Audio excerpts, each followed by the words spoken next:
കൂടുതൽ അധ്വാനിക്കുന്നവരോ അല്ലെങ്കിൽ കൂടുതൽ സമയം കുത്തിയിരുന്ന് പഠിക്കുന്ന ആൾക്കാരല്ല PSC പാസ്സാവുന്നത്. PSC തരുന്ന ട്രെൻഡുകൾ, അതിനെ പറ്റിയുള്ള സൂചനകൾ തിരിച്ചറിഞ്ഞ് ആവശ്യത്തിനുള്ളത് പഠിക്കേണ്ടത് മാത്രം പഠിക്കേണ്ട രീതിയിൽ പഠിക്കുന്നവരാണ് പെട്ടെന്ന് റാങ്ക് ലിസ്റ്റിലേക്ക് എത്തുന്നത്. അതുകൊണ്ട് തന്നെ PSCയുടെ പൾസ് നമ്മൾ പഠിക്കണം. ഇപ്പൊ അടുത്ത കാലത്ത് കഴിഞ്ഞൊരു എക്സാമാണ് സിവിൽ എക്സൈസ് ഓഫീസർ പരീക്ഷ. ആ പരീക്ഷയിൽ വ്യക്തമായ സൂചനകൾ ഇനി വരാൻ പോകുന്ന പരീക്ഷയ്ക്ക് എങ്ങനെയാണ് ചോദ്യങ്ങൾ വരുന്നത്, ഏത് മാതൃകയിലാണ് നമ്മൾ അതിനെ അപ്രോച്ച് ചെയ്യേണ്ടത്, അതൊക്കെ PSC സൂചന തന്നു കഴിഞ്ഞു. അതുകൊണ്ട് തന്നെ ഇനി വരാൻ പോകുന്ന എക്സാംസ് 10th പ്രിലിംസ് ആവാം, മെയിൻസ് വരുന്നുണ്ട്, ഡിഗ്രി ലെവൽ മെയിൻസ് വരുന്നുണ്ട്, അതുപോലെ തന്നെ 2027 LDC അല്ലെങ്കിൽ അടുത്ത വർഷം വരുന്ന പഞ്ചായത്ത് സെക്രട്ടറി എക്സാംസ്, ഇതിനൊക്കെ ഈ ഒരു വീഡിയോയിൽ പറയുന്ന പ്രധാനപ്പെട്ട 3 കാര്യങ്ങൾ ഉൾക്കൊണ്ടുകൊണ്ട് തന്നെ നിങ്ങൾ പഠിച്ച് മുന്നോട്ട് പോവുക. മുമ്പ് പല വീഡിയോയിൽ പറഞ്ഞിട്ടുള്ള കാര്യങ്ങളൊക്കെ അത് വരുന്നുണ്ട്. പക്ഷെ അതിന്റെ ഒരു സ്റ്റൈലിൽ PSC ഒരു മാറ്റം വരുന്നുണ്ട്. നമ്മളൊന്ന് പരിശോധിച്ച് നോക്കാം അല്ലെ. ഇന്നത്തെ ക്ലാസ് നോട്ട്സും ഈ പറഞ്ഞ പോലുള്ള കാര്യങ്ങളൊക്കെ നമ്മൾ ടെലിഗ്രാം ചാനലിൽ അപ്ലോഡ് ചെയ്തേക്കാവേ.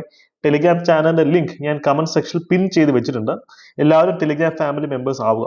ഓക്കെ, അപ്പോൾ നമുക്ക് നേരെ നമ്മുടെ ടോപ്പിക്കിലേക്ക് പോകാം. ഒന്നാമതായി എനിക്ക് പറയാനുള്ള ഒരു കാര്യം, സിവിൽ സർവീസ് പരീക്ഷയിൽ ഒരു ശൈലിയുണ്ട്. കേരള PSC UPSC മാതൃകയിലേക്ക് പൊയ്ക്കൊണ്ടിരിക്കുകയാണല്ലോ.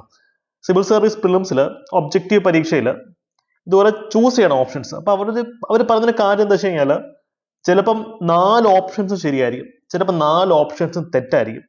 പക്ഷേ നമ്മൾ കൂട്ടത്തിൽ ഏറ്റവും സ്യൂട്ടബിൾ ആയിട്ടുള്ള അപ്രോപ്രിയേറ്റ് ആയിട്ടുള്ള ഓപ്ഷനെ വേണം തിരഞ്ഞെടുക്കാൻ, അല്ലാതെ ശരി ഉത്തരമല്ല. ഈ പരീക്ഷയിൽ അത്തരത്തിലുള്ള ഓപ്ഷൻസ് ഉണ്ട്, ശരി ഉത്തരങ്ങൾ ഇല്ല, അല്ലെങ്കിൽ പക്ഷെ എല്ലാ ഓപ്ഷൻസും ശരിയാണ്. അപ്പൊ ആ സാഹചര്യത്തിൽ നമ്മൾ ചോദ്യം സ്കിപ്പ് ചെയ്യരുത്. കൂട്ടത്തിൽ തമ്മിൽ ഭേദം തൊമ്മൻ ഏറ്റവും അപ്രോപ്രിയേറ്റ് ആയിട്ട് വരുന്ന ഉത്തരം ഏതോ അത് വേണം തിരഞ്ഞെടുക്കാൻ. നമുക്ക് ആ ചോദ്യങ്ങൾ ഒന്ന് അനലൈസ് ചെയ്ത് നോക്കിയാലോ. ഈ ഒരു ചോദ്യം നോക്കിയേ, താഴെ നൽകിയിരിക്കുന്ന വിവിധയിനം വരൾച്ചകളുമായി ബന്ധപ്പെട്ട ശരിയായ പ്രസ്താവനകൾ കണ്ടെത്തുക. പഠിച്ചിട്ടുള്ള ആൾക്കാർക്ക് അറിയാം എല്ലാ സ്റ്റേറ്റ്മെന്റും ശരിയാണ്. പക്ഷെ 1, 2 and 3 എന്നൊരു ഓപ്ഷൻ ഇതിനകത്തില്ല. പകരം 1, 2, 3, 4 മാത്രമേ ഉള്ളൂ. അയ്യോ, ഈ ചോദ്യം ക്യാൻസൽ ആവുക അല്ലയോ, അതൊക്കെ പിന്നീടുള്ള കാര്യങ്ങൾ. ഇപ്പൊ അതിനെപ്പറ്റി മൈൻഡ് ചെയ്യണ്ട. എക്സാം ഹോളിൽ നിങ്ങളൊരു ചോദ്യം വന്നു കഴിഞ്ഞാൽ അതിന് ശരി ഉത്തരമില്ല, അതൊരു ഇത് സ്കിപ്പ് ചെയ്യാന്നുള്ള പ്ലാനിൽ സ്കിപ്പ് ചെയ്യരുത്. കൂട്ടത്തിലെ തമ്മിൽ ഭേദപ്പെട്ട ഓപ്ഷൻ, തമ്മിൽ ഭേദം തൊമ്പെന്നാണല്ലോ, D ആണല്ലോ, അതങ്ങനെ ചൂസ് ചെയ്യുക. ഇതാണ് വേണ്ടത്. ഇതുപോലെയുള്ളൊരു ചോദ്യമാണ് പിന്നീട് വന്നത്. ഇതൊക്കെ UPSC മാതൃകയാണ്. ഇതേ ചോദ്യം UPSC വന്നിട്ടുണ്ട്. താഴെ പറയുന്നവയിൽ ഭൗതിക ശാസ്ത്രത്തിൽ ഏത് കണ്ടുപിടുത്തമാണ് സമീപകാലത്ത് വലിയ ശ്രദ്ധ നേടിയത്? വളരെ വേഗമാണ്, ഒരു ക്ലാരിറ്റി ഇല്ലാത്തൊരു ചോദ്യമാണ് അല്ലെ. കാര്യം ഈ 4 ഓപ്ഷൻസും സമീപകാലത്ത് വളരെ വലിയ മാറ്റങ്ങൾ അല്ലെങ്കിൽ വലിയ കണ്ടെത്തലുകൾ നടത്തിക്കൊണ്ടിരിക്കുന്ന മേഖലകളാണ്. ഈ സമീപകാലം എന്ന് പറയുമ്പോൾ എത്ര, 1 വർഷമാണോ, 1 മാസമാണോ, 1 ആഴ്ചയാണോ, അതൊന്നും ഡിഫൈൻഡ് ആയിട്ടുള്ള കാര്യമല്ല. അതുകൊണ്ട് തന്നെ 4 ഓപ്ഷൻസ് കറക്റ്റ് തന്നെയാണ്. Super conductivity, quantum computing, gravitational waves, hypersonic വിമാനങ്ങൾ, ഇതിലൊക്കെ സമീപകാലത്ത് വലിയ വലിയ ബ്രേക്ക് ത്രൂകൾ ഉണ്ടായിട്ടുണ്ട്. പക്ഷെ ഇതേ ചോദ്യം 2019 UPSC സിവിൽ സർവീസ് പ്രിലിംസിൽ വന്നിട്ടുണ്ട് അല്ലെ. സിമിലർ ആയിട്ടുള്ള ഒരു ചോദ്യം. നിങ്ങൾ മനസ്സിലാക്കുക, ഈ കൂട്ടത്തിൽ ഏറ്റവും പ്രധാനപ്പെട്ട അല്ലെങ്കിൽ ഏറ്റവും പ്രധാനപ്പെട്ട കണ്ടെത്തൽ നടന്നിട്ടുള്ളത് ഗ്രാവിറ്റേഷണൽ വേവാണ്. 4 എണ്ണോ ശരിയാ, സമ്മതിക്കുന്നു. പക്ഷെ കൂടെ തമ്മിൽ ഭേദം തൊമ്മൻ അത് ഗ്രാവിറ്റേഷണൽ വേവാണ്. അപ്പൊ ഇനി മുതൽ നിങ്ങൾ ശരി ഉത്തരം തേടി ആയിരിക്കരുത് യാത്ര ചെയ്യേണ്ടത്, അപ്രോപ്രിയേറ്റ് ഉത്തരം തേടി മാത്രമായിരിക്കണം. ബിക്കോസ് ശരി ഉത്തരം കണ്ടെന്ന് വരില്ല. ഇതിനകത്ത് ശരി ഉത്തരം ഇല്ലല്ലോ, പക്ഷെ അപ്രോപ്രിയേറ്റ് ആയിട്ടുള്ള ഉത്തരമുണ്ട്. ഇതിനകത്ത് എല്ലാ ഓപ്ഷൻസും ശരിയാണ്, പക്ഷെ അപ്രോപ്രിയേറ്റ് ആയിട്ടുള്ള ഓപ്ഷൻ ചൂസ് ചെയ്യുക. നിങ്ങൾക്ക് അതിന്റെ ടാക്ടിക്സ് മനസ്സിലാവുന്നേ വിശ്വസിക്കുന്നു. ഇതാണ് ഒന്നാമതായി എനിക്ക് നിങ്ങളുടെ പറയാനുള്ള ഒരു കാര്യം. മറ്റൊരു പ്രധാനപ്പെട്ട പോയിന്റ് എലിമിനേഷൻ ടെക്നിക്സിന്റെ ആ ഒരു സാധ്യതകളാണ്. ഇത് സ്പെഷ്യൽ ടോപ്പിക്സിൽ ഒരു ചോദ്യമാണ്. നിങ്ങൾ പഠിച്ചിട്ടില്ലെങ്കിൽ പോലും നമുക്ക് കറക്കി കുത്തി ഉത്തരത്തിലേക്ക് എത്താൻ പറ്റും. എക്സൈസ് ഇൻസ്പെക്ടർ എക്സാം വരാൻ പോവാണല്ലോ, അതിൽ കമ്പനി ബോർഡ് ധാരാളം മെയിൻസ് പരീക്ഷകൾ വരാൻ പോവാണ്. അവിടെയൊക്കെ ഇത്തരം 4 സ്റ്റേറ്റ്മെന്റുള്ള ഖടാൽഖടിയൻ ചോദ്യങ്ങൾ കാണും. കണ്ട് ടെൻഷൻ അടിക്കരുത്. ഈ ചോദ്യം നിങ്ങൾ ഒന്നും അറിയില്ലെങ്കിൽ പോലും കോമൺ സെൻസ് മാത്രം വെച്ച് കറക്കി കുത്തി ഉത്തരത്തിലേക്ക് എത്താം, ശാസ്ത്രീയമായി കറക്കി കുത്താം. ഒന്ന് നോക്കിക്കേ. സ്റ്റേറ്റ്മെന്റ്സ്, ഫസ്റ്റ് സ്റ്റേറ്റ്മെന്റ് ഫാക്ച്വല, സംശയമാണ്. സെക്കൻഡ് സ്റ്റേറ്റ്മെന്റ് സംശയമാണ്. തേർഡ് സ്റ്റേറ്റ്മെന്റ് സംശയമാണെന്ന് ഇരിക്കട്ടെ, കാര്യം കണക്കുകളെ പറ്റിയാണല്ലോ പറയുന്നത്. പക്ഷെ ഫോർത്ത് സ്റ്റേറ്റ്മെന്റ് ഉണ്ടോ, കേരളത്തിൽ ടൂറിസ്റ്റ് സ്ഥലങ്ങൾ ഒഴികെയുള്ള ഇടങ്ങളിൽ ബിയർ പാർലറുകൾ പുതിയതായി തുടങ്ങുമ്പോൾ നിത്യാരാധനാലയങ്ങളിൽ നിന്നും ദൂരപരിധി ബാധകമല്ല. അതായത് ടൂറിസ്റ്റ് സെന്റേഴ്സ് അല്ലാതുള്ള സ്ഥലം, ഇപ്പൊ എന്റെ വീടിന്റെ അയൽവക്കത്ത് എന്റെ അമ്പലം പള്ളിയൊക്കെ നമ്മളുടെ അപ്പൊ അതിന്റെ വാതിക്കൽ കൊണ്ടുവന്ന മദ്യശാലകൾ പണിയാന്നാണ് പറയുന്നത് അല്ലെ. ടൂറിസ്റ്റ് സെന്ററിൽ അനുമതിയില്ല. പക്ഷെ ടൂറിസ്റ്റ് സെന്റർ അല്ലാത്ത നിങ്ങൾ ഈ വീഡിയോ കാണുന്ന ആൾക്കാരുടെ ഭൂരിഭാഗം ആൾക്കാരുടെ വീട് ടൂറിസ്റ്റ് സെന്റർ എന്ന് തോന്നില്ലല്ലോ. വീടിന്റെ അടുത്തൊരു പള്ളിയോ അമ്പലമോ കാണുമല്ലോ. ഈ സ്റ്റേറ്റ്മെന്റ് ശരിയാണെങ്കിൽ ആ പള്ളിയുടെ അമ്പലത്തിന്റെ തിരുമുമ്പിൽ കൊണ്ടുവച്ചിട്ട് ബിയർ പാർലറൊക്കെ തുറക്കാന്നാണ് പറയുന്നത് അല്ലെ. ആക്ച്വലി നേരെ തിരിച്ചല്ലേ വരുന്നത്. ടൂറിസ്റ്റ് സെന്ററിലാണെങ്കിൽ കുഴപ്പമില്ല, എക്സെപ്ഷൻസ് കിട്ടും. വർക്കല, കോവളം അല്ലെ, അല്ലെങ്കിൽ ഗോവ, അവിടെയൊക്കെ നമുക്ക് ആരാധനാലയത്തിൽ ഇത്ര ദൂരം വിട്ട് തന്നെ മദ്യശാലകൾ വേണം നിർബന്ധം പിടിക്കാൻ പറ്റില്ല. കാരണം ടൂറിസ്റ്റ് മേഖലയാണല്ലോ. പക്ഷെ ബാക്കിയുള്ള സ്ഥലത്ത് ഇങ്ങനെ ഒരു കണ്ടീഷൻ വരുമോ എന്ന് ആലോചിച്ച് നോക്കിയേ. അപ്പൊ ഫോർത്ത് സ്റ്റേറ്റ്മെന്റ് തെറ്റാന്ന് തിരിച്ചറിഞ്ഞാൽ തന്നെ എല്ലാ സ്റ്റേറ്റ്മെന്റ്സും പോയി ഡി എന്നുള്ള ഉത്തരത്തിലേക്ക് എത്താൻ പറ്റും. ഇതാണ് കോമൺ സെൻസ് അല്ലെ, common sense. Elimination techniques use ചെയ്യുന്ന പറയുന്നതാണ്. അപ്പൊ അറിയാത്തൊരു ചോദ്യം വന്നാൽ പോലും നമുക്ക് മാർക്ക് കിട്ടും. ലക്ഷ്യമാണ് പ്രധാന മാർഗമല്ല. എന്ത് വില കൊടുത്തും നമുക്ക് റാങ്ക് ലിസ്റ്റിലേക്ക് എത്തണം, ജോലി നേടണം. അത് തന്നെയാണ് PSC നിങ്ങളുടെ അടുത്ത് പറയുന്നത്. നിങ്ങളുടെ കോമൺ സെൻസ് അളക്കുന്ന ചോദ്യങ്ങളാണ് PSC ഇട്ടിരുന്നിട്ടുള്ളത്. ഈ ഒരു ചോദ്യം നോക്കിയേ. നിങ്ങളുടെ ഈ ചോദ്യം ഇട്ട ആളുടെ ഉദ്ദേശവും നിങ്ങളുടെ അറിവ് അളക്കലല്ല, കോമൺ സെൻസ് അളക്കലാണ് അല്ലെ. ഗ്രീൻ റെവല്യൂഷൻ, ഹരിത വിപ്ലവവുമായി ബന്ധപ്പെട്ട് താഴെ കൊടുത്തിരിക്കുന്നവയിൽ യോജിക്കാത്ത പ്രസ്താവന ഇതല്ലേ.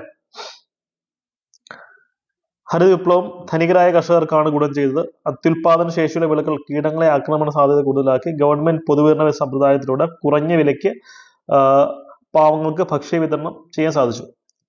നിങ്ങൾ കോമൺ സെൻസ് ഒന്ന് ആലോചിച്ച് നോക്കിയേ. യോജിക്കാത്ത പ്രസ്താവന എന്ന് പറയുമ്പോൾ ഹരിത വിപ്ലവത്തെ പറ്റി ബേസിക്കലി പഠിച്ചിട്ടുള്ള ആൾക്കാർക്ക് ഒരു കാര്യം അറിയാം അല്ലെ. സോ ഓക്കെ, ഞാൻ വേറൊരു ഐഡിയ പറയട്ടെ. ഓക്കെ, ഫസ്റ്റ് സ്റ്റേറ്റ്മെന്റ് ആണ് നിങ്ങൾക്ക് സംശയം എന്ന് ഇരിക്കട്ടെ. ഇത് ശരിയാണോ തെറ്റാണോ നിങ്ങൾക്ക് അറിയില്ല. ഓക്കെ, അപ്പൊ ഫസ്റ്റ് സ്റ്റേറ്റ്മെന്റ് യോജിക്കുന്നില്ല എന്ന് വെച്ചാൽ അതിന്റെ അർത്ഥം ഡി കറക്റ്റ് ആണെന്നല്ലേ, ഇവയൊന്നുമല്ല എന്നുള്ളത് കറക്റ്റ് ആണല്ലേ. അത് ശരിയാവൂ? ഒന്ന് ആലോചിച്ച് നോക്കി, നിങ്ങൾ ഒന്ന് ആലോചിച്ച് നോക്കി. ഇവയെല്ലാം ശരിയാണെന്നല്ലേ ഡി പറയുന്നത്. അപ്പൊ ഇത് കുത്തിക്കഴിഞ്ഞാൽ ഈ ഡി എന്ന് പറയുന്നത് ഇംപ്ലൈഡ് ആയിട്ടും ശരിയാവണം. യോജിക്കാത്ത സ്റ്റേറ്റ്മെന്റ് എന്നാണല്ലോ പറയുന്നത്. കോമൺ സെൻസ് നിങ്ങൾ ആലോചിച്ച് നോക്കി. അപ്പൊ ഈ കൂട്ടത്തില് നമുക്ക് കോമൺ സെൻസ് ഇതിന് ഉത്തരമാവാൻ യോഗ്യതയുള്ള ഒരേ ഒരു ഓപ്ഷൻ ഏതാ? ഓപ്ഷൻ ഡി അല്ലേ. ഞാൻ ഒന്നും കൂടെ പറഞ്ഞുതരാം, അതിന്റെ കൂടെ ഇരിക്കട്ടെ. ഇതാണ് എലിമിനേഷൻ ടെക്നിക്സിന്റെ ബ്യൂട്ടി എന്നതിന്റെ കൂടെ നിങ്ങൾ എപ്പം പറഞ്ഞുതരാം, ഒന്നും കൂടെ പറഞ്ഞുതരാം. അതായത് ഓപ്ഷൻ എ നിങ്ങൾക്ക് സംശയമുള്ളതെന്നിരിക്കട്ടെ. അപ്പൊ ഓപ്ഷൻ എ യോജിക്കാത്ത പ്രസ്താവനയാണെന്ന് നിങ്ങൾ സങ്കല്പിക്കുക. അപ്പൊ ഓപ്ഷൻ എ യോജിക്കാത്ത പ്രസ്താവനയാണ് അല്ലെ. അപ്പൊ ഓപ്ഷൻ ഡി യോജിക്കുന്ന പ്രസ്താവനയായി മാറും. കാര്യം ബാക്കിയുള്ള ഓപ്ഷൻസ് എല്ലാം യോജിക്കുന്നതായിരിക്കണമല്ലോ. അപ്പം ഇത് പരസ്പര വിരുദ്ധമാവുമല്ലേ, മ്യൂച്വലി കോൺട്രഡിക്റ്റിംഗ് ആവുമല്ലേ. ഇങ്ങനെ ഇവിടെ നമ്മൾ എക്സാമ്പിൾ ചിന്തിക്കാം. ഇങ്ങനെ ചിന്തിക്കാൻ പറ്റും. ഡിഗ്രി പ്രിലിംസിനും മെയിൻസിനും 10th +2 എക്സാംസിനും ഒക്കെ നമുക്ക് ഇങ്ങനെ ചുളുവിനെ മാർക്ക് അടിച്ചെടുക്കാം. ചുരുക്കി പറഞ്ഞാല് ഏത് ഓപ്ഷൻ ഡി അല്ലാതെ ഏത് ഓപ്ഷൻ ഇവിടെ ചൂസ് ചെയ്ത് കഴിഞ്ഞാലും അത് നമുക്ക് കോൺട്രഡിക്റ്റിംഗ് ആയി മാറും അല്ലെ. അലുവി മത്തിക്കറി പോലെ കോൺട്രഡിക്റ്റിംഗ് ആയിട്ട് മാറും. അപ്പം ഇതിനകത്ത് ശരിയാവാൻ വരുന്ന ഒരേ ഓപ്ഷൻ ഡി ആണ്. അപ്പോൾ ഇങ്ങനെ നിങ്ങൾ അനലൈസ് ചെയ്ത് ഉത്തരത്തിലേക്ക് എത്താം. പക്ഷേ ഈ ചോദ്യത്തിന് ഉത്തരം നിങ്ങളൊന്ന് ആൻസർ ചെയ്തേ. എനിക്കൊന്ന് അനലൈസ് ചെയ്യണം. നിങ്ങൾക്ക് എത്രത്തോളം ഞാൻ പറയുന്ന കാര്യങ്ങൾ മനസ്സിലാവുന്നുണ്ട് അല്ലെ. നിങ്ങൾക്ക് എത്ര ആൾക്കാർക്ക് ആ ഒരു ടോപ്പ് 10 റാങ്കിലേക്ക് എത്താൻ പറ്റുന്നുണ്ട്? കാര്യം ഇത്തരം ചോദ്യങ്ങളൊക്കെ എലിമിനേഷൻ ടെക്നിക്സ് യൂസ് ചെയ്ത് സോൾവ് ചെയ്യാൻ പറ്റിക്കഴിഞ്ഞാൽ പിന്നെ നിങ്ങൾക്ക് തിരിഞ്ഞു നോക്കേണ്ടി വരില്ല. അതോടൊപ്പം ആഴത്തിൽ പഠിക്കുകയും വേണം. അതാണ് ഞാൻ താഴോട്ട് പറയാതിരിക്കുന്നത്. ഈ ചോദ്യം ഉയരം കൂടുന്നതിനനുസരിച്ച് അന്തരീക്ഷത്തിന്റെ ഊഷ്മാവ് കൂടി വരുന്നു അല്ലെ. ഉയരം കൂടുന്നതനുസരിച്ച് അന്തരീക്ഷത്തിലെ ഊഷ്മാവ് കൂടി വരുന്നു.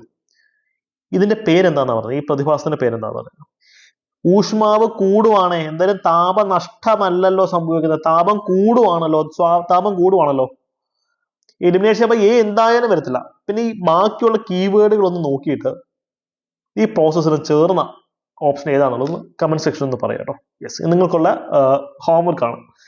ഇനി എനിക്ക് പറയാനുള്ള ഒരു കാര്യം, നമ്മൾ ആഴത്തിൽ ഇറങ്ങി പഠിക്കേണ്ടതിന്റെ സിഗ്നിഫിക്കൻസ് ആണ്. ഈ ഒരു ചോദ്യം ഈവിൾ ക്വാഡ്രന്റ് എന്ന് പറയുന്ന കോൺസെപ്റ്റ് നമ്മൾ സിവിൽ സർവീസസിൽ പഠിപ്പിക്കാറുണ്ട്, എൻവയോൺമെന്റ് എന്നൊരു സിലബസിനകത്ത്. അപ്പൊ അവിടെ നിന്ന് നമുക്ക് ഈ ഒരു ചോദ്യം +2 എക്സാമിൽ വന്നിരിക്കുന്നു. ഓക്കെ, ജൈവവൈവിധ്യത്തിന്റെ കാരണങ്ങളായ തിന്മയുടെ ചതുഷ്കോണം ഈവിൾ ക്വാഡ്രന്റ് നമുക്ക് ഇനി ഡിഗ്രി ലെവൽ മെയിൻസ് പരീക്ഷയിൽ ഇവിടെ ചോദ്യം പ്രതീക്ഷിക്കാം. കാര്യം സുവോളജി +2 സുവോളജി എന്നുള്ള ചോദ്യമാണ് അല്ലെ. അപ്പൊ ഒരു ഉത്തരം എന്ന് വെച്ച് കഴിഞ്ഞാല് യെസ് സി ആണ്. ഇപ്പൊ നിങ്ങൾക്ക് പഠിച്ചു വെച്ചോ. +2 സുവോളജി മര്യാദയ്ക്ക് തന്നെ പഠിച്ചോണം. അതുപോലെ തന്നെ ഈ 2 ചോദ്യങ്ങളുണ്ടോ, സിറ്റിസൺഷിപ്പ് ആൻഡ് സോഷ്യൽ ക്ലാസ് എന്ന പുസ്തകം രചിച്ചതാര്? ഇനി വരാൻ പോകുന്ന പരീക്ഷയിൽ ഇവിടെ ചോദ്യങ്ങൾ വരും, അതാണ് ഞാൻ പറയുന്നത് അല്ലെ. TH മാർഷലാണ് ഈ പുസ്തകം രചിച്ചത്. ഈ പുസ്തകത്തിന്റെ നമ്മൾ പൊളിറ്റിക്കൽ ഫിലോസഫിയിൽ പഠിപ്പിക്കുന്ന പുസ്തകമാണ് അല്ലെ. ഇതിന്റെ പ്രധാനപ്പെട്ട ആശയം എന്താണെന്ന് നിങ്ങൾ തിരിച്ചറിയണം. പണ്ട് തൊട്ടേ ചോദിക്കുന്ന ഒരു ചോദ്യമാണ് സോഷ്യൽ കോൺട്രാക്ട്. ആരെഴുതി? റൂസോ എഴുതി.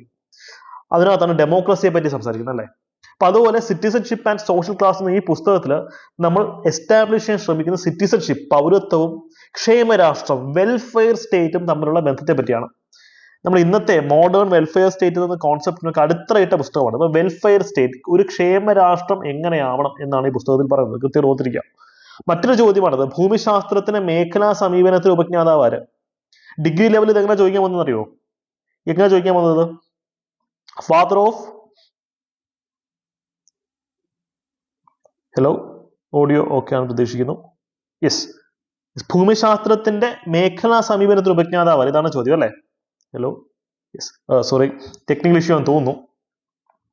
ഇതിനകത്ത് റീജിയണൽ ജോഗ്രഫി എന്നൊരു കോൺസെപ്റ്റ് ഉണ്ട്. Regional geography, father of regional geography അല്ലെ? നമുക്ക് ഇതാണ് ഇവിടുത്തെ ചോദ്യം വന്നിട്ടുള്ളത് അല്ലെ?